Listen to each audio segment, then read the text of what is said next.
Ang ibabahagi kong kaalaman mga kadyeste ay about sa mga paniniwala ng karamihan na sinusunod noon hanggang ngayon marami din hindi naniniwala at mayroon pa rin naniniwala ito ang tinatawag na lunar calendar, binabatay sa buwan.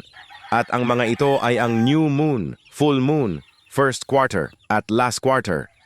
Ang mga ito ay pinapaniwalaan pa rin ng karamihan.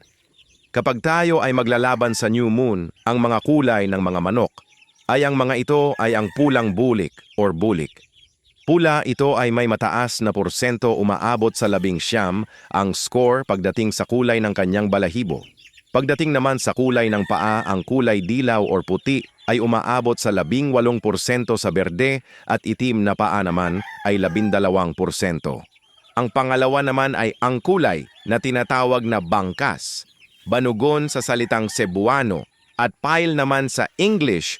Ito ay may mataas na porsyento umaabot sa 17 ang score pagdating sa kulay ng kanyang balahibo. Pagdating naman sa kulay ng paa, ang kulay dilaw or puti ay umaabot sa 18% sa berde at itim na paa naman ay 12%. Ang ika-3 naman ay ang kulay puti. Ito ay may mataas na porsyento, umaabot sa 17 ang score pagdating sa kulay ng kanyang balahibo at pagdating naman sa kulay ng kanyang paa ay kulay dilaw or puti ay umaabot sa 18%. At sa berde or itim naman na kulay ng paa ay umaabot sa 12%. Ang ika-4 naman ay ang kulay pulang sunog. Ito ay may mataas na porsyento, umaabot sa 15 ang score pagdating sa kulay ng kanyang balahibo.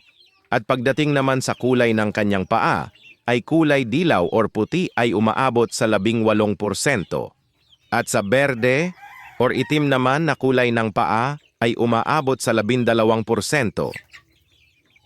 Ang panglima naman ay ang manok na malatuba kung tawagin sa salitang Tagalog, tubaon naman sa salitang Cebuano, at ginger red naman sa English. Ito ay may mataas na porsyento, umaabot sa 15 ang score pagdating sa kulay ng kanyang balahibo at pagdating naman sa kulay ng kanyang paa ay kulay dilaw or puti ay umaabot sa 18%.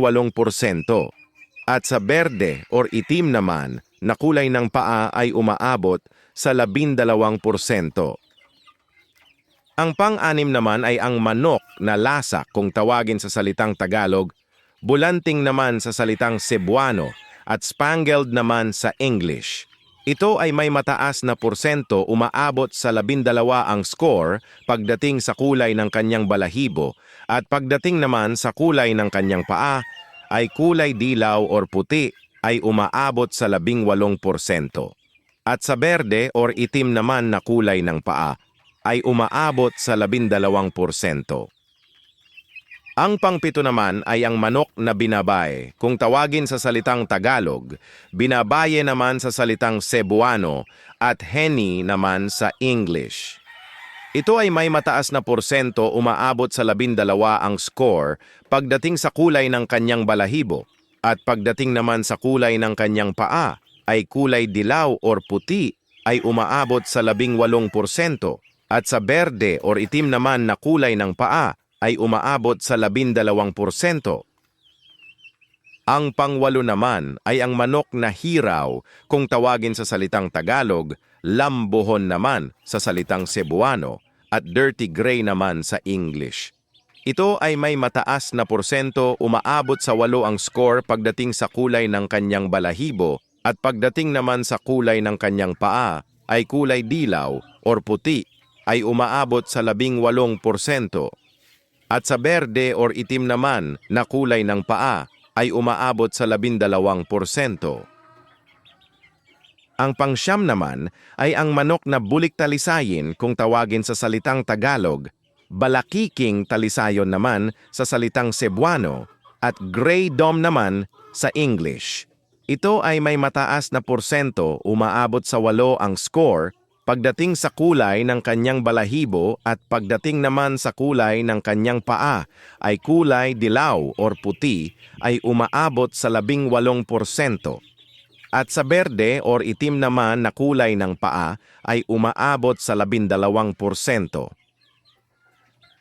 Ang pang-10 naman ay ang manok na alimbuyogin kung tawagin sa salitang Tagalog, buyugon naman sa salitang Cebuano at brown red naman sa English.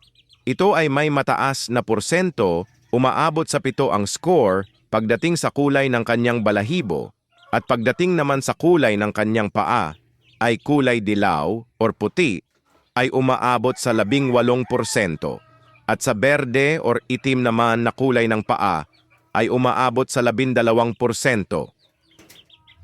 Ang pang-11 naman ay ang manok na talisayin kung tawagin sa salitang Tagalog, talisayo naman sa salitang Cebuano at gray naman sa English.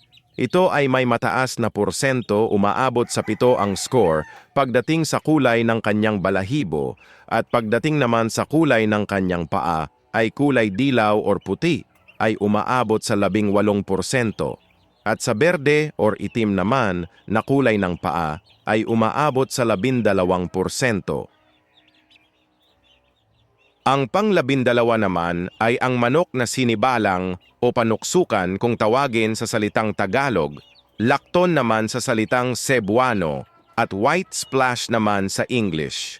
Ito ay may mataas na porsyento, umaabot sa 7 ang score pagdating sa kulay ng kanyang balahibo at pagdating naman sa kulay ng kanyang paa ay kulay dilaw or puti ay umaabot sa 18%. At sa berde or itim naman na kulay ng paa ay umaabot sa 12%. Ang pang-13 naman ay ang manok na pulang matingkad gaya ng mayahin kung tawagin sa salitang Tagalog, mayahon naman sa salitang Cebuano at red wine naman sa English. Ito ay may mataas na porsyento, umaabot sa 6 ang score pagdating sa kulay ng kanyang balahibo at pagdating naman sa kulay ng kanyang paa ay kulay dilaw or puti ay umaabot sa 18%. At sa berde or itim naman na kulay ng paa ay umaabot sa 12%. Salamat sa inyo mga kajeste, sana nag-enjoy kayo sa papanood at mayroon ka kayong nakuhang aral at natutunan. Maraming salamat mga kajeste.